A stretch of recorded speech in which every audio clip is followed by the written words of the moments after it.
Welcome everyone. You are listening to and perhaps watching Hot Sauce Sports. I'm your host, Pease Delariz. Doing the work of the co-host and producer is my co-host, Terry Tam. I don't know why Eagle can't give us the countdown, Terry. It's been a couple of weeks now. We've been forced to do this. From our homes. We've been unable to go to the studio because of the lockdown measures here in Montreal, Quebec. So thank you for counting me in. Without you, the show could not have started. Can I say that was the most flawless countdown in the history of Hot Sauce Sports? It was pretty flawless. In history of countdowns, actually. History of countdowns. I think history of countdowns, yeah. Like New Year's Eve, I think you need to be at the ball. Me? At the base of the balls. And I'll just be like, I'll do my one of those. Excellent. Guys, I feel like we should replace Europe because clearly we have the best final countdown. It's the final countdown. No, it's like do like the Aussie rules footy when they do the touch, in NFL touchdowns like this with the referees. The referees in Aussie rules footy, what they do is they do this. I feel like they're just fucking around trying to be different. Like, come on. Are they? But they're Australian, so they're already weird. That's a good point. It's literally Australia is literally criminals that were ostracized from Britain. That's how the land. That's how the population began. Completely different from how Quebec was started. But anyway, that's neither here nor there. Eagle, our producer, is of course in his nest, but for some reason couldn't give us the countdown. It's a thing I've been unable to understand since we've changed to this format. We thank those of you staying patient with us through this format. Believe me, when we planned our second year of the podcast, we did not expect to be doing it this way. We thought we'd be moving into a nice, beautiful, lush studio, and instead we've been spending way too much time in our homes. We need somebody to we need somebody on our show, a new edition, like John King for CNN. Mm-hmm. I think everybody's freaking out the way he was like all over the map. He's like, I was going to say, last night there was a lot of the election. We're talking about the U.S. elections for those who don't know. There was a lot of places voting on like either legalizing or decriminalizing some narcotics, depending what they are. And people were tweeting in saying like, man, whatever John King's on, I hope that one's been decriminalized. Yeah. So that's why. Remember, you guys know Gianni Settino? He used to play in the league, play in FPF. He's I don't know what he does now, but he's works for DraftKings or some sort of daily gambling app, whatever it is. But I just saw the tweet now. That's why I brought it up. Yeah. So has any state decriminalized what John King was on last night? The good news is that Oregon just said, fuck it, everything's legal. Every single thing's legal. Or decriminalize it. So now that Biden, we don't really know, it's not official. This is the thing now, that's annoying me, is that everybody knows I'm not really a Biden guy. I'm more of a conservative type. I'm not pro-Trump. I don't think anybody's a Biden guy per se, specifically. But like, if I was wrong, who's more like not Biden? A racist guy, not a sexist guy, not a rapist guy, not a white supremacist guy. If I was, Trump is not proven to be any of those things. I'm not defending the human. Let's not go the there. Person. But I would have probably. In the words of Borat, 26 accusers can't be wrong. He's obviously a ladies' man. Based on policy, I would have probably voted for Trump. But I also didn't want him to win. I wanted him to win based on the fact that I know I'm going to be annoyed with him for the next 2 months because he's just going to complain, bitch, and moan to why he didn't win. And he's going to blame the mail-in ballots and all that stuff. Just take your L like a man and leave, just like you did to Hillary Clinton. So I'm going to choose my words carefully because Terry, I believe everyone has the right to choose the candidate that they prefer. Yes. Because that's the foundations of democracy. The magic trick that's been created is the following, is that the country's divided on the fact that if one person leaves or one person stays, the country is fixed. That ignores a lot of history leading up to this point. I think that whoever wins, there's a lot of work that needs to be done. I think that a lot needs to be done, especially at the local levels where people can actually institute change. If people turned out this way for their local elections, a lot of bullshit laws that exist in your areas wouldn't exist. A lot of laws that are founded on the principles of prejudice and the foundations of protecting the powerful and wealthy could have been changed in your local area. So definitely do look into what's happening in your local politics because, believe it or not, they have more power than who's federally in power in your country. The They also further the further you go up, the further you get to the people that make the decision, which I understand. But the closer you are to the person that's in office in some sort of municipal, regional, provincial, state, whatever it is, those are the people that are going to be able to help you more individually. So vote for who is in your area because Trump is a figurehead, Biden's a figurehead, Trudeau's a figurehead. All these guys represent one party, but the party itself, Trudeau might not be like you might be in a city in an area in Montreal. Like I'm in Villeray here. I think this is actually Trudeau's riding. I think this is his riding. P.S. Papineau is called, yeah.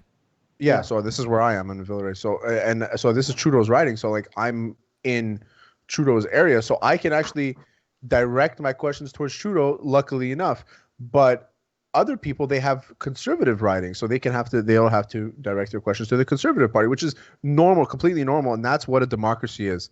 If you take away votes and you take away the right for people to vote and speak and tell them that your vote doesn't matter because the Democrats are dirty and they're trying to scam me and whatever, you're taking away a democracy. And that's the part that bothers me the most about this whole thing is that regardless of who you follow, you have the right to vote and vote for whoever the fuck you want. You have that right. People have died for that right. People have fought for that right. Absolutely. And the thing is, so we're going to get to sports and the penis jokes as soon as possible. I promise that's what people come to us for. The one thing that's amazing we promise. Disclaimer. In all of this, Terry, and like I said, whoever gets elected will not fix the country tomorrow. Unfortunately, I don't even think they'll be able to fix the country during their term. At all. However, what I find most interesting by about the current president of the United States, who looks to be he'll be president for 4 more weeks rather than 4 more years. 8 more weeks. Wasn't it January? It's just more fun to say it that way, Terry. 4 more Never let weeks. the truth get in the way of a good story. Well, that's stupid though. Well, what I find interesting is he's claimed that the Democrats have operated under divisive politics while he himself has thrived using divisive politics. He's claimed that Biden is a criminal while he himself has outstanding taxes. And shouldn't the first thing be when you're running for office that your taxes should be paid? I mean, and it's not just the United States. It's not just Trump. This has happened throughout time. I feel like politicians should be held at least to the same standard as regular citizens. It's not that he has outstanding taxes. It's that every year he's negotiated his taxes so he doesn't pay any, and he's done it in a way where it's like, why do you get to not pay when everybody else gets to pay? Why can't I negotiate my taxes? Yeah, exactly. That's the whole. Because we end up being like Greece. Well, I mean, hey, listen, Greece is thriving right now, my friend. Thriving. Yeah, thanks, Germany.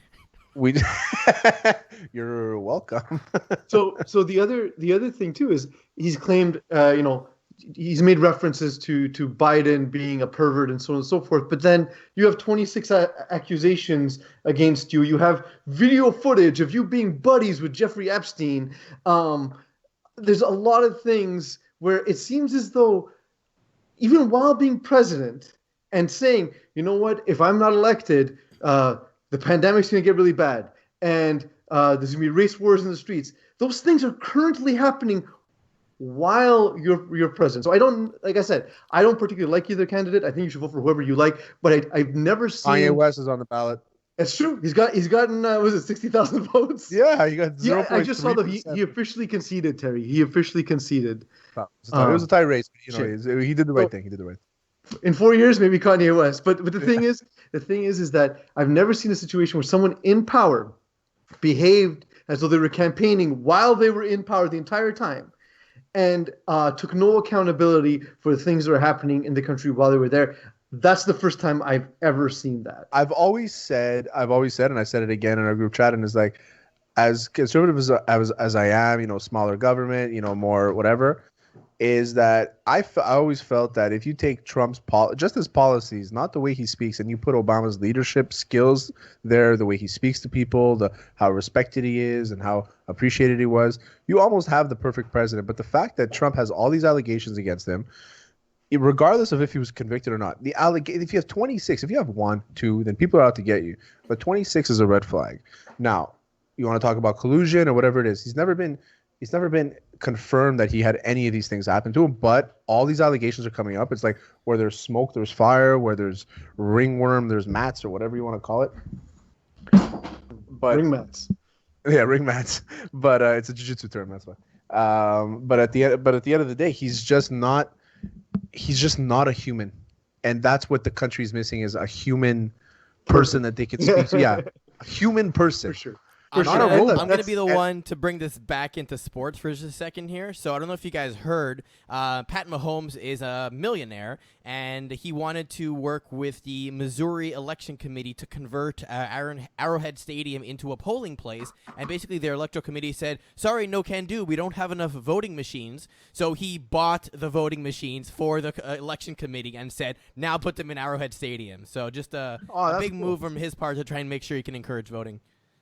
Absolutely, and so I think that's as far as we'll get into politics, because there are people who are far more eloquent and far more educated on the matters at hand, and even live in the country where the election is taking place. So with that, Terry, I think it's time we get to the news. There we go. There we go.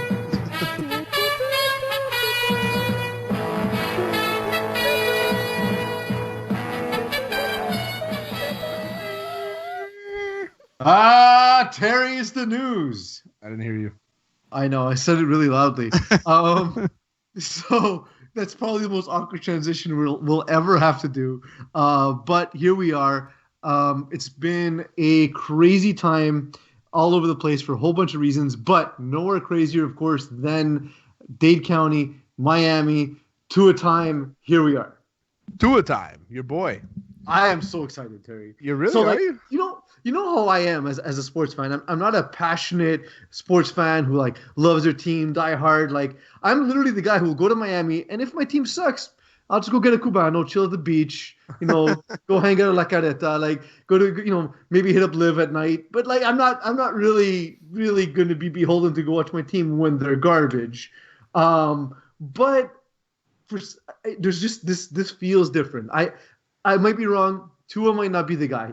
For all I know, it's a flame out. It's a guy who like Marcus Mariota, for example. New sponsor. Della Rocca beer. Breweries. Supposed to do that? Yeah. This is the beer that Beer's made. I haven't tried it yet, so this is live.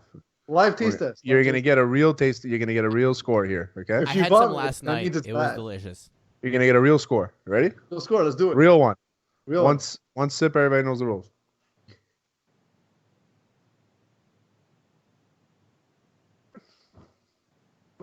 That's a good stud right there. Yeah. That's actually very good. I was pretty happy with it. What am I tasting? It's there's a beer we called it Red Brew Redemption. It's a red ale. Got a little bit of a roasty finish, a little bit of caramel in the middle. I like caramel. I was pretty happy with caramel. That's what it is. Yeah, I was pretty happy with that. We'll take a case, sir. You're right. No problem.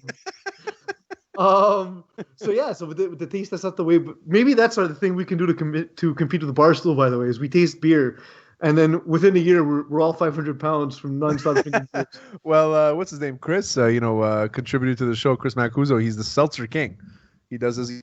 He did his own seltzer competition. People were sending in seltzers from all around the country, and he was testing them. He was giving them scores, and it was a pretty. He calls himself Seltzy. It's pretty funny. It's a good gimmick.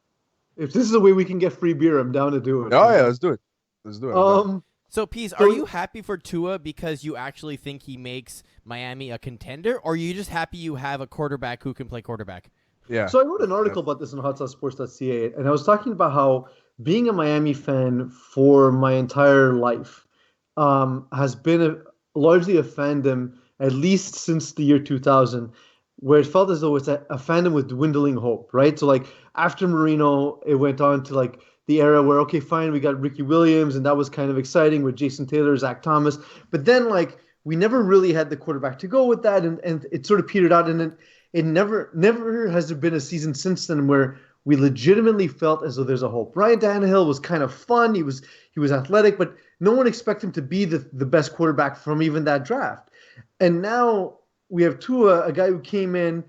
We saw the way he came onto the scene. Coming in a national championship game, beating Georgia for Alabama, playing at a top tier school. A guy who would have been likely competing for the number one overall pick with Joe Burrow if he didn't get hurt. And the fact that fell to us, for me as a Dolphins fan, felt extremely exciting in a way I haven't experienced as a fan in a long, long time. Okay, so I wasn't super high on Tua coming out of the draft as like a first overall pick. I think that, he obviously he exceptional talent. Like we haven't seen many like him. I knew he was going to be a first round talent. I knew he was going to be decent. I'm not sold on Tua yet, but I do understand the excitement that Miami fans have right now. And I said it at the beginning of the season when they got at the end of last season when they got all their draft picks. And I said, in 3 years, done right, Miami's going to be a contender. Done right. And I have to say, look, a lot of the guys who used to stand next to Belichick, and therefore you hope that they got his talent for coaching through osmosis. Guys like, Romeo Crennel and all these guys who got hired through the years, Scott, McDaniel and all that. Those guys just never really panned out. But there's something about this new group when it comes to Flores and Vrabel. They seem to have this human element where players legitimately like them, as well as they get their teams to perform. And I love already what I've seen out of Miami's defense, what I've seen already out of a team that's willing to compete every week. It's a watchable team, whereas just 2 years ago, Terry, I think before this season, it had been 3 years since I watched a full Dolphins game. 3 years? Yeah, because they just weren't good, man. Like it wasn't a watchable product until the tail end of last year. Out of 16 games, every Cowboy season, I probably watch about 10 or 11 full games, regardless of how bad they are. Same thing, I'll watch it this year. I mean, we can segue into Ben DiNucci tweets, but I'm not. I think this just makes more of a case for Dak Prescott to make more money. Well, I was going to say, is he the MVP of the season? Yeah, technically he's the most valuable player to his team. Because, I know what they do with the MVP is they give people the award for, most talented guy or most excellent player. But if you look at value, I don't think you can argue that anybody is as value in their absence as Dak Prescott is. His value not being on the field is more so than anyone else while playing on the field. Dak has scored more points in the fourth quarter in this season than the Cowboys have without him in any full game. Terry, going to last week, he was the 8th highest scoring player in fantasy still. That's crazy. It's crazy. The season he was putting together before he got hurt, absolutely insane. Ben DiNucci, he's just a fun name to say. It sucks because I don't think he's going to even start this week. He's not starting. They were looking at Cooper Rush, which is crazy to me. My goodness. Because they just brought in Cooper Rush a week ago. But Cooper Rush and Kellen Moore have a thing going. Cooper Rush was his backup. He was the third string. So they kind of have, he knows the offense a little bit, which I understand. Ben DiNucci, it's not like he was like a second round pick that maybe, we're going to invest in time and money into this guy. They know that they're just waiting for Dak to come back. So the season's a wash. Let's see what happens. But Cooper Rush, great name, by the way. So, of course, when you start playing quarterback in the NFL, people dig up tweets from when you were 8 years old. And this isn't the case with Ben DiNucci. The tamest one, of course, was that he said Tony Romo sucks, which I found funny. But then, of course, it was the expected homophobic slurs, which apparently people need to put all over Twitter. It just sucks because I think the next generation of players will have grown up in a different social media environment where they realize everything they say is logged on the internet forever. But I think that these are guys because Terry, if the internet was around when you and I were younger, we would have said so much stupid shit that would have come back to haunt us. Where luckily that wasn't the case. So no. That's the thing is I do kind of feel bad anytime this happens. At the same time, maybe this is a lesson to young players of hey. Maybe think twice before you send out that tweet. Who's the person that goes and digs this stuff up? Because I can't even find tweets that I tweeted from years back. Sometimes I'm trying to find tweets for the show and I can't find them. Like it was harder for me to find the tweets for our show than for whoever dug them up. But all you have to do apparently is type in the name, the word you're looking for that he might have tweeted, and his name. So I'll do Ben DiNucci, Twitter, Romo sucks, or Romo, and then anything related to that will come up, which is crazy to me that he sent that tweet out in like 2013, how we're still talking about it. But yeah, people are going to dig up anything to try and cancel you, and poor guy. The guy didn't really do anything wrong to anybody.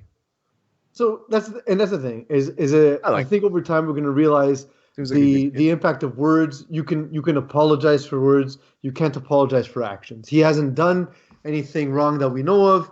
He's going to apologize for things he said, and hopefully he's got a bright career ahead of him. But I will say, dude, his arm looks like garbage. It's not great. I don't remember a quarterback in the NFL having this bad an arm. It's not even that bad of an arm. It's just that everything was so fast for him. Yeah. He was like stuttering in the pocket like he played in football in the 1920s. You know, like he's got kind of like on his toes and just like didn't know what to do. The game ended up slowing down for him a little bit, but then he got sacked and the fumble for a touchdown, and it was like, okay, at this point, just like whatever, the season's a wash. The defense finally showed up. What was that safety that they took towards the end of the game? Like they took a safety on purpose. Did they?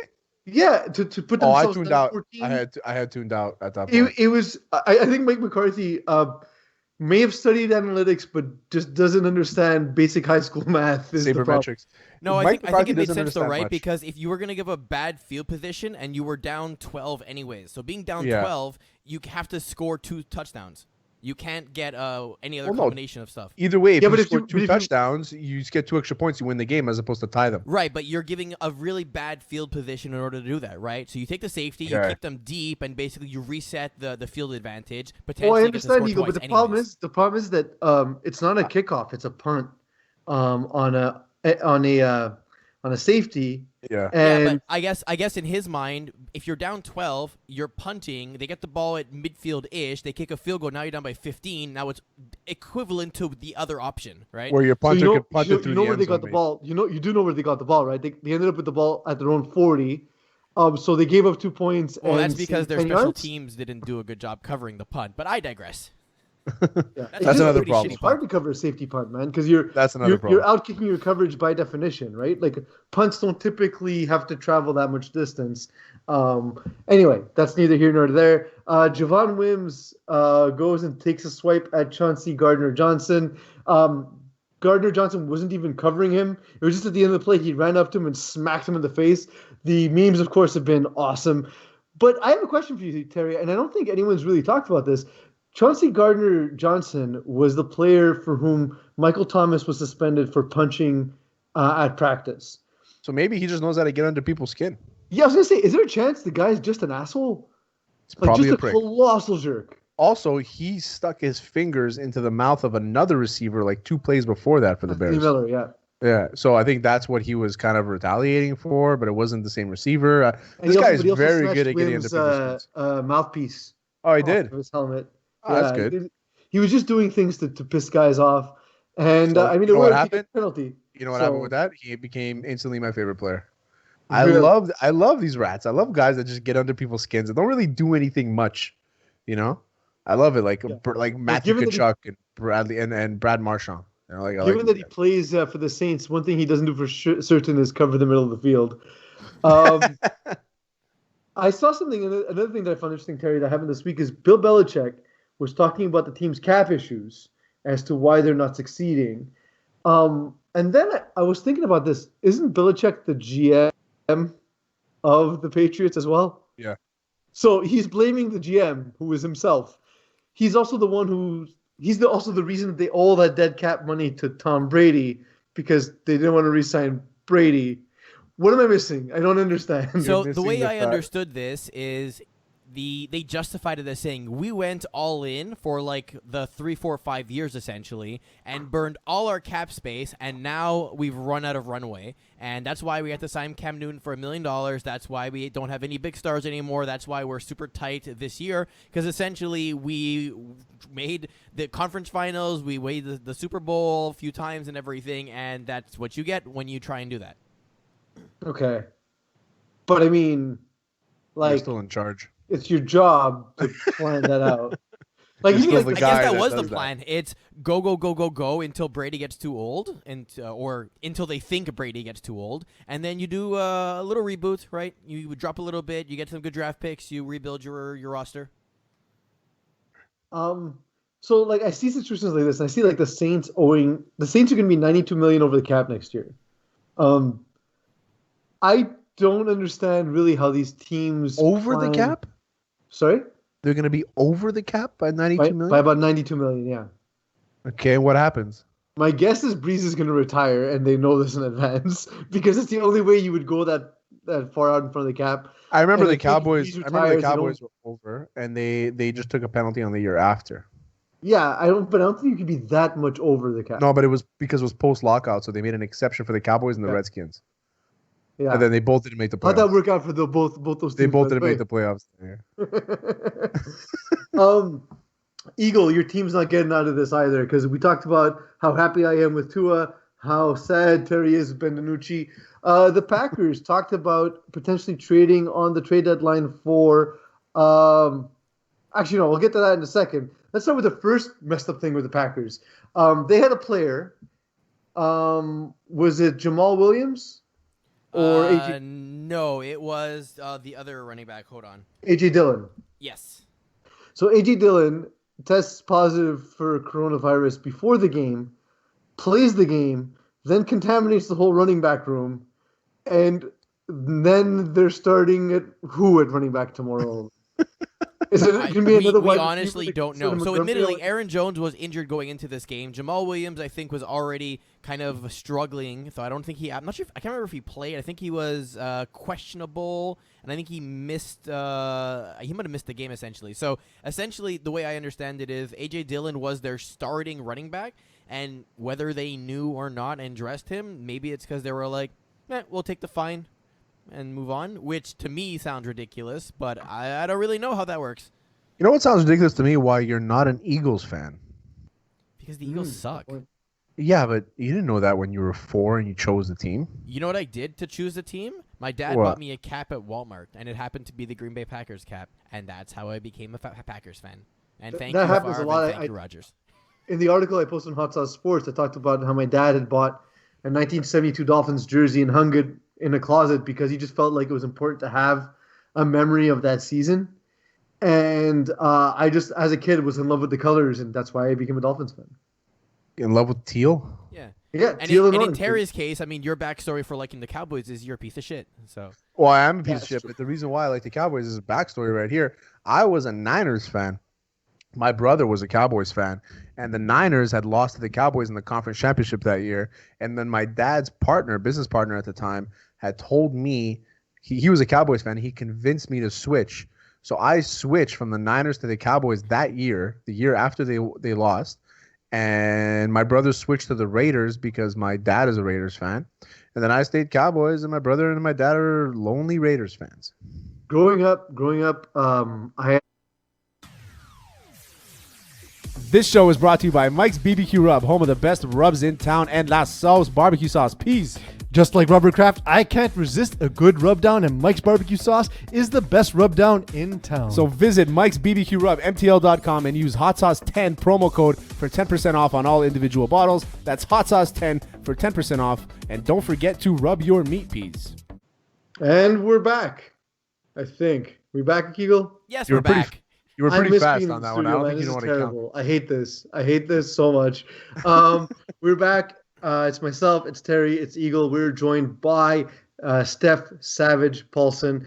The dude is one of our favorite guests. He is a fighter above all else, but he is also new to the podcast game. But we'll get to that in a little bit. We'll talk about his podcast in a little bit.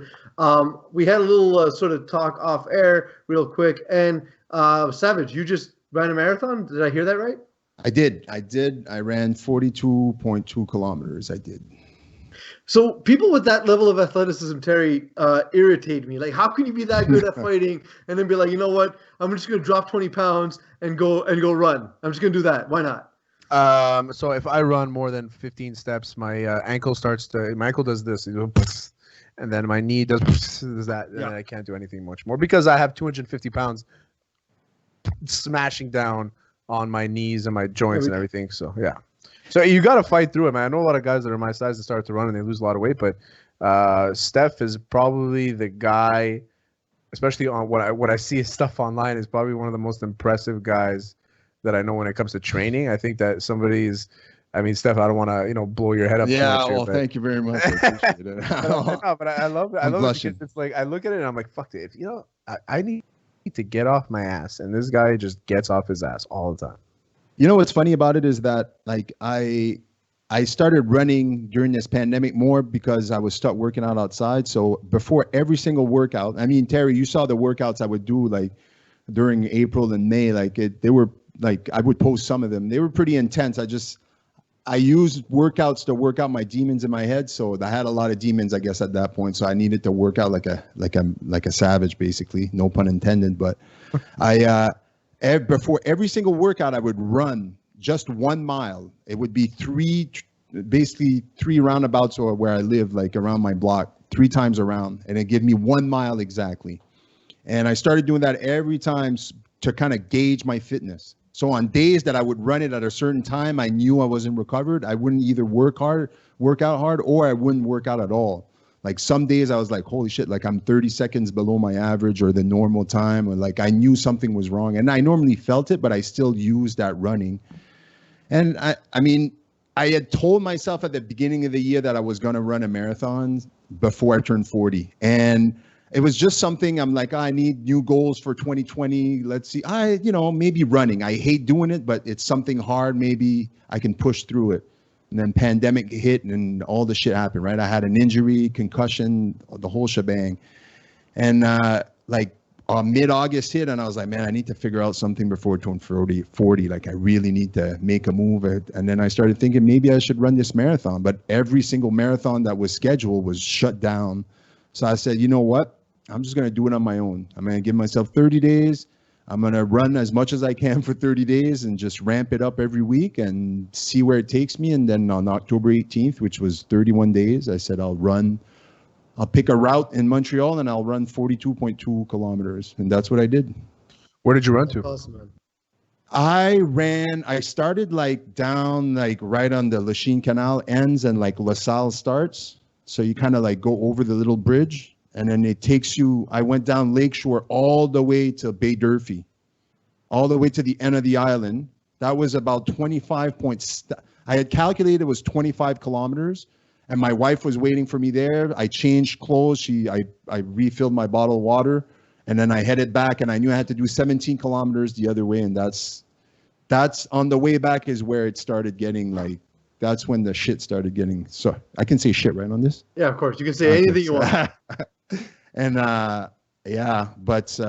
that's the route. And I chose the route like 3 days before. Like I had no idea. Like I was thinking maybe I just run around my place like I had been doing for 30 days. Like I'll just figure out a route and just start running and just figure it out and make it 42.2. But of all the 30 days that I had ran, I had figured out that if I ran in new places that I didn't know where I was going and I didn't recognize like, oh, I know this is 5K from my place, this is 10K from my place, I felt like I had an advantage that way, because the longer I ran in a new place that I didn't know where I was going, I'd be able to run like, I remember the first time I ran 20K, I was like, holy shit, like I can't believe I made it to 20K.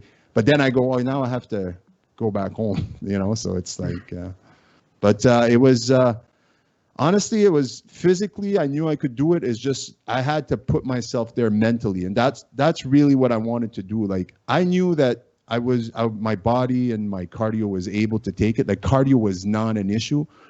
I just needed to push my mind to get past the pain and just fucking do it. And that's what I was able to do. And I'm pretty proud of that, I'll be honest. That's the thing about running too, is I'm not a huge fan of, is because I just get so bored. Like I can run for like 20, 30 minutes, whatever.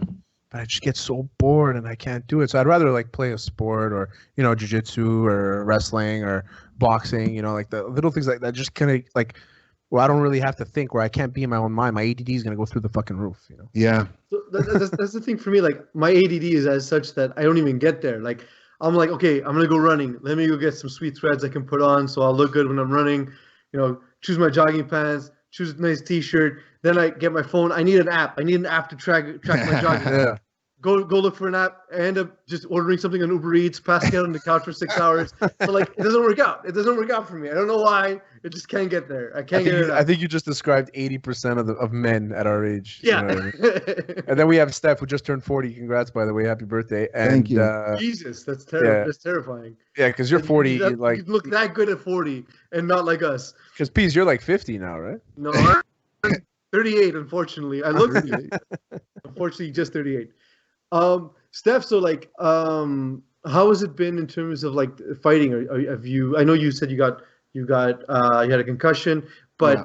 are you going to be heading back towards that, or is that something that you don't think you're going to be investing as much time in the future as you did in the past? Well, the fighting part of it, like I was doing pro wrestling now for 4 years. Basically, I was doing so. It was, I'd been training hard, and I was running hard in the pro wrestling. Like I was every weekend, some weekends twice a weekend. So it was like a lot of traveling, putting a lot of mileage on my body, and that's after spending 10 plus years in mixed martial arts, putting a lot of mileage on my body that way, and as much as you want to tell yourself that mentally you push through the pain, and it's a big reason why, like I said, when I ran that marathon, the cardiovascular was never an issue.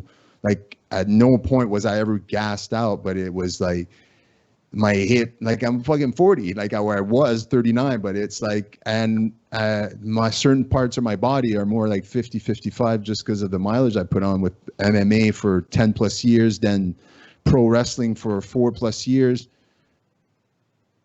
This pandemic gave me an opportunity to just kind of like right before the pandemic, I suffered a concussion, which was probably the worst of all the I mean, me and Terry spoke about it on my podcast. I think like it was, I would not wish the shit I went through. Yeah. And it's not like physical mostly. It's like, for me this time around was really the mental part of the concussion, like the anxiety and the fucking feeling of like not knowing what was going on. Like it was like I had like it's like I don't know, it's like a filter on all day, it was so like, it was weird, and it's just shit that I never felt before. And I knew it was all brain related. It's not, when you do shit like I do, it's like, you can't be ignorant to the fact that you make sacrifice to your body, your head, and all that stuff. So it's kind of like this pandemic, having time to like decompress and really put my body on just stop, and just my body took so long to just go, oh, wait a minute, like we don't have to be at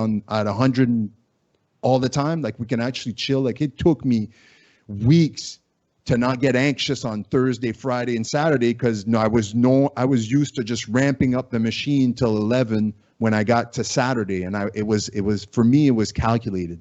Thursday, you started thinking about your match. Friday, you started ramping the intensity, your character, your persona, so that Saturday, when you go through that curtain and there's fucking 100 fans screaming your name or booing your name, you're there, you're peaking. Now that takes a toll mentally, because you've ramped up yourself, and then on Sunday, if I wasn't wrestling, I would give myself time to decompress, and I would feel all the pain, head, body, mental, just fatigue. And during this pandemic, I said, I can't, I'm going to get to a point where when things get back to normal soon or eventually, I'm going to have to make a choice. Like, am I going to go back to, putting my body through this? Because I'll be honest, right now, I'm 40, and it's been a few months that I haven't done anything, and my body feels like, as much as I still have like long-lasting, probably forever pain that I might never get rid of. Like I feel good, especially when it comes to my head issues. Like I've not been clearer in my head in a long, long time, and that makes me think like, yeah, maybe I should move on to other things. Hence, putting energy behind podcasting and get working back into out. jiu-jitsu. Yeah, jiu-jitsu is also another option where I can't stop the physical activity, and not just physical. Like I can go run. I ran, but even during this pandemic, I even thought about, maybe I should get back into MMA. Like I always have this chip on my shoulder that I never got that W when I was fighting. And it was like, man, I wish I could get that monkey off my back. Just get your And hand raised is a good feeling. Yes, I got my hand raised in a boxing, and I was really happy about that. But in an MMA cage fight, like I didn't get that opportunity. You know, I was 0-3, and I was young, and I wasn't ready. And I feel like I'm so much more like my physical, like my cardiovascular, but even just how I am, my strength, my speed, like. I honestly, I know it sounds weird, but like I would destroy the 26, 27-year-old me if we met in the ring right now. Like it So would not even be. I've often heard this about major league pitchers, that sometimes they come in and they have all this stuff. They have the 97-mile-an-hour fastball, they have these big dropping curveballs, but it takes them a while to develop the mentality to get them to be successful pros.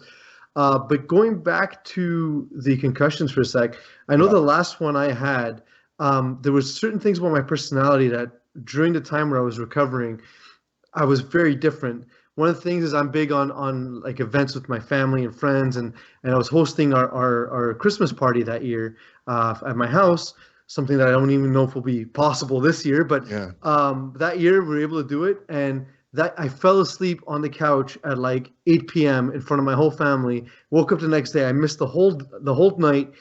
And I was just like, well, this isn't me. This is not my personality. Are there things like that for you that change where you're like, I don't feel like me, and I know it's because of this. I know it's because of this concussion. Yeah, for sure. I look, things like behavioral wise, I'm very careful because I know what I have to look out for, like temper wise and stuff like that. Like I'm you know, I wouldn't say I have a temper problem, but like certain times, like if I'm, you know, not feeling too well, like I'm not the nicest guy to be around, I'll be 100% honest. And those things were those things never change actually. Like, but for me, it was more like at one point it was the anxiety. Like I would fabricate so many things in my head. Like I would go from being super chill to thinking I was dying within 30 seconds, and I would fabricate, and I would go like, oh, like it was just the weirdest thing. And it would be like, I would wake up one day and I'd be like, I feel super great. I'd work out. And I noticed when I would ramp up my workout during the pandemic, like if I went a bit too hard, and then for 3 days after that, it was just like, I would wake up in the morning and my heart rate was through the roof, and I would feel anxious, and I was on edge. Like, you know, like you're on that edge where like, whew, like you're sweaty, you're just clammy, and there was no reason. I'd slept, like sleeping wasn't an issue, but it was just like I'd wake up and I was like, there's something wrong with me. There's something wrong with me. I didn't feel like talking about anything. I didn't have my same, like even my kids, like it scared me because I would be around my kids a lot. Especially during the pandemic, they were at home, and some days, like normally, like when I see my kids, I hug my kids, my daughter hugs me, it's like everything goes away. I'm like, I'm so happy. And so there's a few times where that didn't make me any happier, and that fucking scared me. That was like, whoa, something, I need to pay attention to this. And I'm very in tune with my body, so when I start noticing stuff like that, I start making all these rationale in my head and trying to calculate, okay, how do I need, and then it's just like, I need to pay attention to it. And then the more I pay attention to it, then the more I could kind of like see if it's worse, what makes it worse, what makes it better. And when I started noticing what made it worse, I kind of like, okay, yeah, I need to step back from working out or running or jump rope, because the rope, I started skipping during the pandemic, and it's not really good for concussion. You're going up and down all the time. Yeah. I would gauge me, like on days that I would skip, like sometimes I'd be like the next 2-3 days it would be messed up. Like normally I would be messed up for half a day, but this time like it would mess me up. Any little thing would mess me up for 2, 3, 4 days sometimes. And that the longevity of the symptoms is what really fucked me up this time, because normally I could shake it off by working out. And I even if I forced myself to working out during those days, it wouldn't fix it. I would go back to being in my head again, and it's definitely not somewhere I want to be again, or even take the chance, you know. From the first day I met you, Steph, I think I always said that you were probably one of the most intense guys. You have this like this stare. I remember, I'll never forget this. The first time I met you, we were doing our fantasy hockey draft, and I was like the expansion franchise, me and Phelps. And we had come in, we went to Bucci's apartment there in Ville Saint Laurent. We went upstairs. That was the first time I met you. And you and I started talking about MMA. and I said something like disparaging, like negative about Faraz Zahabi. Yeah. I forgot what it was, and you gave me like a look, and I was like, this guy's gonna kill me right now. But then you were giving me that look all night. I'm like, maybe this is just the way he looks. He has like this intense like gaze, sometimes. So I gotta like, know. I gotta know, Steph. Yeah. Similar look when having sex? Yes or no? Oh, good question. Oh man, you'd have to ask my wife, but if I had to take a guess, Next week we'll have Savage's wife on the show. you can ask. Or we I'm can sure buy she'll you a go mirror and have it for shipped to your house. Huh? We can get you a mirror. Yeah, it's a good one. We'll just record. Yeah, no, I think it's a lot different actually. Okay. If I had that look in the bedroom, I wouldn't have much of a sex life, I think. But Good point. So like it's intense, but different intensity, different kind of intensity. It might be a smile or a smirk. I might pose in the mirror as I'm, just like flexing. American Psycho. Yeah. I'm just flexing in the mirror with a big smile. Like, yeah, I got this. But you're an intense guy, so I mean, I feel like if anything you get into, you're just gonna like just go fucking balls deep in it. Like even if you get back into jiu-jitsu, like let's say you come to my gym and you start training with us, I feel like you're gonna start wanting to compete, and then from compete, you're like, you're gonna tell your wife, babe, I think I could do an MMA fight, and she's gonna be like, no. There's no question. There's a reason why I've stayed away from MMA gym for 5 years now, because I know that I walked in once at Sherbatov like last year, and just to do like their MMA class, and we sparred at the end, and I was like, yeah, I can't come back to this. Like it was like. It's definitely something and you're right, I am intense. And when I decide something, sometimes it takes me a long time to just say, okay, I'm going to do it. I procrastinate a lot. But recently, like I've just like, once I commit to something, I'm like, no matter how much it sucks, like running 42.2 kilometers, like I put it out in the stratosphere and I'm like, now I'm committed. Like now I need to prove everybody. It's kind of like I tell everybody about it. And then everybody kind of rolls their eye and they're like, here he goes again. And then I have to, in my eyes, that's the stories I fabricate in my head. And then I got to prove these motherfuckers wrong. And I just do it. Like you were saying, like you go through all the thing of downloading the app and stuff, like throughout the 30 days, like if I sat on the couch when I got home, it was it. Oh, I was like, no, 5 minutes on the couch. Then it's a struggle to pick myself back up. Yeah, I would get home.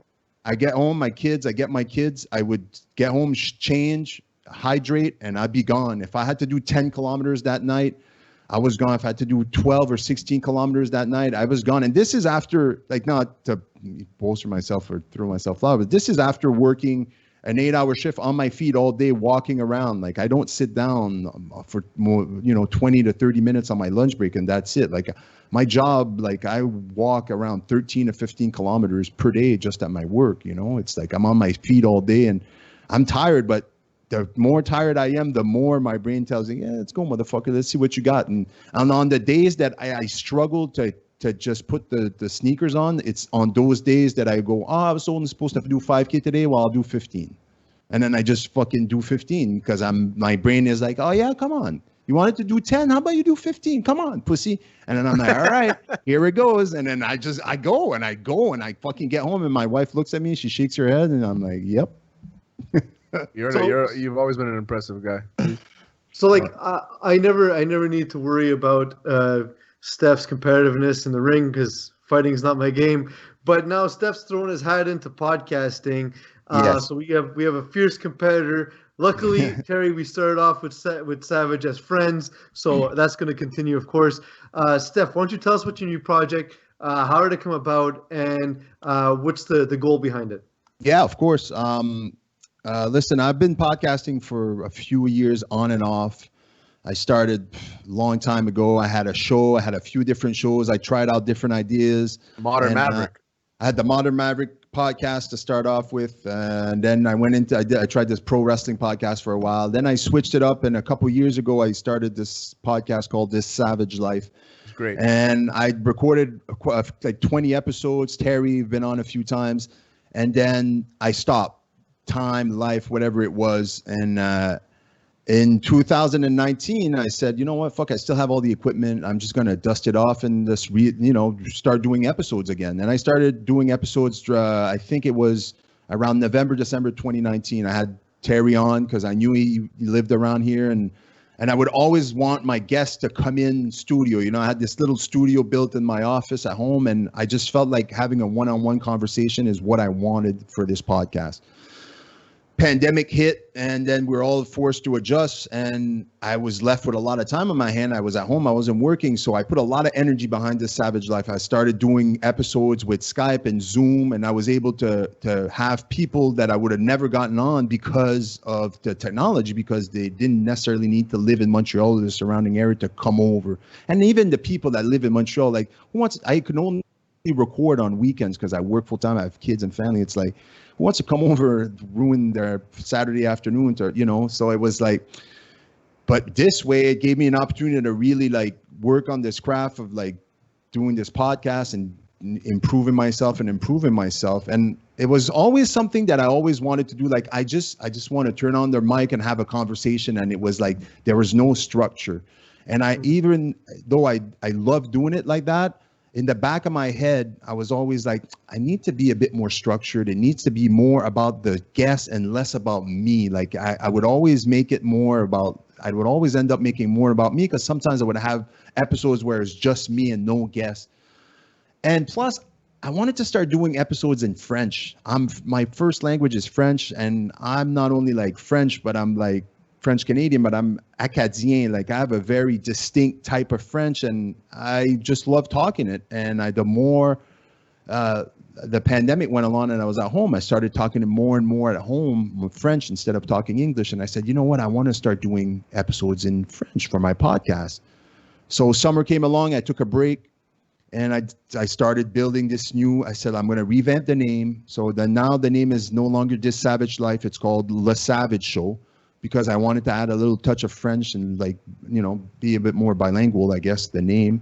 And just adding le in front of anything makes it automatically French. Right? It's like, right, what Terry. do I need That's to right. do? Right? And so I said, just put Le Show. I'm like, all right, we're good. It's Le Show. simple. It's kind of stupid, but it works. And I said, I want to have some guests on, so I want to mix it up. I want to have one episode in English, and then the following episode will be in French. Like, at first, I wanted to do 2 episodes a week, but for now, it's 1 week is an English episode, and 1 week is a French episode. So far, I've recorded 2 episodes. They're available now. Episode 1 was an English episode with pro wrestler Drew Onyx, and then episode 2 was with pro wrestler Mike Marston, which was a French episode. So I'm actually looking forward. I haven't listened to that one yet, Mike Marston. I want to listen to him. He's a very good wrestler, and he's a super nice guy too. yeah, he's an amazing human being. One of my favorites. Like, I love the guy, and I felt that throughout all these things that I'd done through life, mixed martial arts for 10 plus years. I lived in Mississauga, Toronto. I cultivated all these friendships and these connections and everything. And I felt like there's a lot of people that I knew that I would either love to have a long conversation with and talk about certain things in life, or just people that I knew already that were super interesting, and I felt that they needed a platform, even if it's just one episode, to come on and show who they really are. So when I revamped This Savage Life to Le Savage Show, I kind of said, I'm going to make it more of an interview. I hate using the word interview, because at the end of the day, I'm still just looking to have a conversation. But I want it to be more about the guests and what they offer as far as mindset and depending on their expertise. Like, it's not specific to anything. The first 2 episodes I had wrestlers on, but my 3rd episode that I'm recording tomorrow, I have the president of Boxing Ontario, Jennifer Huggins. Like, she's just an amazing, accomplished. I'm so looking forward to talking with her. She runs a boxing club in the Greater Toronto area. They have 2 locations. She runs a foundation charity called Fight to End Cancer, where since 2011, I think they've donated over $1 million to cancer research. She's a boxing referee and a judge. Like, it's just so many accomplishments. And she was my first boxing coach when I was living in Toronto, and that's how I met her. And I transitioned to MMA a few months into training, and then haven't really spoken to her, but I have followed her through social media, and I've seen all her accomplishment throughout the 10 plus years that we haven't really seen each other. And I was like, man, hopefully one day. And then I just, I messaged her and she accepted my invitation, and I couldn't be happier. So the next episode is going to be a great one. But yeah, that's mostly the idea of this of Le Savage show. And I'm going to do it like per season. Like I'm going to do season 1. I'm going to offer like 10 to 12 episodes the first season, and then maybe take like 3-4 weeks and then offer season 2 and season 3, just to kind of like break it off, because I don't know why. I just felt like it was fitting for what I had in mind. Absolutely. And I always said that the coolest thing, like, we want to have a show for us, myself, Terry Eagle, we want to have a show where we make fun of the super serious cathedral sports, but part of the show we really love is the interviews, because it gives us a chance to talk to people like you, Steph, Savage, Paulson. Steph, thank you for your time. Please do check out the Savage Show.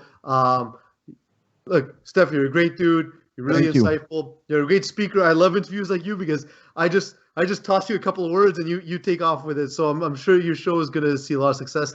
I'm looking forward. I haven't had a chance to listen to it, but I definitely will take a look, because you're a great, great guest and a great speaker. So looking forward to it. So thank you for joining us today, and we'll talk soon. Thank you, and thank you for giving me the time. Just to add, check it out on YouTube, Le Savage Show on YouTube, and available on any podcast platform. And again, guys, thanks for having me on. I always enjoy coming on. It's always a pleasure, Steph, man. I love you, brother. All right, love Talk to you you too. soon, man. All right. This show is brought to you by Mike's BBQ Rub, home of the best rubs in town, and La Sal's barbecue sauce, peas. Absolutely. They will get you satisfied in 12 seconds or less, just like Rick Pitino at that restaurant. So visit Mike's BBQ Rub, MTL.com, and use Hot Sauce 10 promo code for 10% off on all individual bottles. That's Hot Sauce 10 for 10% off. And peas, don't forget to rub your meat. Okay, it's time for rapid fire. Let's go. I am Was that it? back. Yes. I'm Peas, you're Terry. That's Eagle. Rapid fire. Pew, pew, pew. Hard Knocks in the CFL. Toronto Argonauts. The CFL is a league. Toronto Argonauts linebacker Jeff Knox Jr. was charged with 2 counts of attempted homicide and 2 counts of aggravated assault and reckless endangerment. So I asked friend of the show, not going to say his name, if he knows this person. He said, yes, I do know him. He's been a very nice guy. Normally, I said, okay, did he ever try to kill you? And he said, no, he never tried to kill me. So at least there's that. At least there's that. I do love that they tacked on the reckless endangerment. Is there ever a time where you attempt to murder someone and it's not reckless? Like, is there ever well, he was kind of tight. He was really organized about it, so no reckless endangerment. He wasn't really reckless. Exactly. It's the fact that it qualifies endangerment. Like, there's like coordinated endangerment. Is that a thing? Or professional endangerment? Also, you're a linebacker. Maybe you should be better at carrying out hits. Like, 2 attempted murders means you didn't successfully do it. So. All right, yeah, like how many pass attempts? Yeah. Speaking of potential hits, Vladdy Via Sailor, Vlad Guerrero Jr., player for the Toronto Blue Jays in the Major League Baseball, posted a picture on Instagram that got some negative reactions, where it appeared that he's carrying around a firearm in his jeans. Admittedly, he is in Puerto Rico, not exactly the best place to be walking around in. Dominican Republic. As well, He's he in also Dominican tried Republic, to censor the post with little emojis to try and make it disappear and kind of pretend, ha, look, it's silly. If I So were two Vladdy, things. if I was Vladdy Jr., I would have said, that's not a gun, that's my dick. Yeah. Well, it's weird though, because it's In hanging your out of his pocket. That's how big my dick is. That's why I keep it. I keep it separate because I don't want anyone to take it. First of all, Eagle, you need to know that there's a difference between Puerto Rico and Dominican Republic. He's in the Dominican Republic. Thank you. Sorry. The second thing is, why do you have trouble reading tonight, man? What's going on? I don't know. In the Major League Baseball. So the thing is, That's again, actually not written. I did that in my head, and I was like, I know, because I know in the Major League Baseball. Honestly, it's not a big deal. I'm just happy to see it in his pocket and not in the front of his pants, because you don't want to be in danger of shooting your dick off, right? Like, that's always worst case scenario. So maybe upgrade to a holster. In the meantime, awesome idea to have in your pocket. Next, bullies on parade. Last week we discussed the Mitchell Miller bullying controversy, and since then the Arizona Coyotes have cut ties with their prospect, and I believe he's also been kicked out of his hockey program that he was in before. So, karma? Question mark. Karma Kramer, I think people are very reactive. The part that's sad about this is that people knew that he did these things and they still drafted him. They still had him on the roster. Now all of a sudden, because it's in the public, and the media got a hold of it. Oh, now we're gonna do the right thing and we're gonna get rid of him. I find these teams, these professional teams, sometimes they can be super hypocritical. It's like, let's sign somebody until somebody complains, and that's basically what happened now. Yeah, so like that's the thing, right? Like they're only doing this because they got caught. Like Yeah. if they never get caught, then Arizona doesn't care about bullying. But because they got caught, they're the good guys in this. And I've read in so many places where it's described as just this is an example of the failure that is the Coyotes organization from top to bottom once again. That not only did you draft him, fine, you want to take a chance on a guy like this, great, no problem. Everyone deserves the right to employment. But then how about you get ahead of the curve? How about you have him address the people who were affected by it, not the other NHL teams? That shouldn't be your priority. The priority should be the victims of the bullying. Yeah, couldn't have said it better myself. All That's right. why I said it, Terry. Next, we have Bubble Boy. Joe Kelly had some thoughts on the MLB's bubble. He basically said, it's a secure zone, but it was the first time in my life I felt insecure in a secure zone. Does he mean in terms of his health? Because Joe Kelly is like an ultimate beauty, and I feel like he would never get COVID. The thing is, like, Joe Kelly, you're never quite sure what's going on and what he's saying. He's a wild man. Like, he's fun. The things that makes him incomprehensible makes him fun as well. I will say, I love Joe Kelly. Love him. It does speak to how the NBA carried out the bubble versus what we saw at the end of the baseball season, right? Like, baseball, we talked about before. The Packers had guys, knowing guys that had COVID, they played them. We saw a guy play in the World Series knowing he had COVID, a teammate of Joe Kelly. So obviously the protocols that were in place were either not well structured enough or not obeyed, and that's what I think he's getting at. Although that word salad can mean anything. Word salad. Hate salads. One small step for Manfred. The MLB decided to make their Golden Glove announcement at a bizarre time if they wanted to do it to get any attention whatsoever on election night. Because, of course, the Golden Glove Award is what you're interested in actually paying attention to on elections. Okay, so this is just an addition to the administration that is Rob Manfred and the failures that he's shown as. This guy is classically stupid. Listen, I there's no doubt that he didn't come up with this idea. He's not coming up with, let's do it on November 3rd, not knowing the date. But the fact is that he doesn't have the balls to change the date. That's the problem. So the thing is that like baseball's not starting up anytime soon, right? Because it's winter. So like they could have done this December 15th. There's a whole period of time where December 15th, nothing's my name happening. day. Sorry? My name day. It's my name day, December 15th. Well, there we go. See, the only thing it's competing with in the news is Terry Tam's name day. Name day, yeah. So all we know is it affects you and a chief doctor in Canada. Other than that, it's a day that's available for everyone. No, they chose a day. Obviously, one of the only things that affects sports ratings is actually when there's an election. And Manfred decides to go head-to-head with it. It reminds me, Terry, of last season. If you remember, they played a game in another country a week before the season started, and it was a regular season game, and all of us were like, baseball started? What do you mean baseball? Why don't you tell us baseball was starting? Why don't you just do it on April 1st? Instead, they started the season a week before in Japan. Or was it Japan? I think it was Japan. It was I said a country because I forgot. I think it was Japan. And they started the season it was Japan, yeah. And it was also a weird time zone, too. So it was like, not only did you not know what was happening, but if you wanted to watch it, you had to like stay up at weird hours. You don't know what time it was at. It was a whole thing. The marketing team in the MLB is awful. They're lucky that they have such a loyal fan base because they'd be worse than hockey, I think, at this point. And last topic for today, the McRib of Adam. For the first time since 2012, the McDonald's McRib is back on the menu. However, not in Canada. You need to drive over the border, which, spoilers, you can't do because of COVID. No, you can't. You just got to quarantine on the way back. Yeah, for a McRib? Oh, yeah, it's worth it. So here's the thing. I know the McRib is legendary. I'm not even a McDonald's guy. I don't eat fast food a lot. So for me, I saw this story. I was like, this is for Terry. McRib, I got nothing on the McRib. McRib, McGriddle, McExtra. You bring those three back, 400 pounds. Right here. I did like the McExtra. So where does the McRib rank in the pantheon of sandwich for you? Oh, it's not that high. I mean, there's other sandwiches that are better than the McRib, but the fact that it's such a novelty that you want it whenever it's available. Remember the pizza at McDonald's? Yeah, I remember. It was garbage.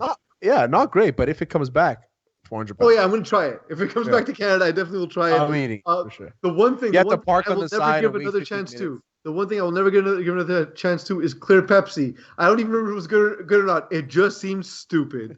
Pepsi 7-Up, basically. Terry, you've been Terry. Eagle, you've been Eagle. I've been Peas. You've been listening to Hot Sauce Sports. It did it. It did the thing. Nice, it did the thing. Coffee It did the Pepsi thing. was the worst. Coffee Pepsi was the worst. You remember Pepsi Remember to Blue? like, watch, subscribe, do all those things. Especially subscribe. We want money. We love money. There we go. Now we are. If we keep on talking, Eagle's gonna get mad. So let's keep on talking. I know. That's the ideal thing. I got it.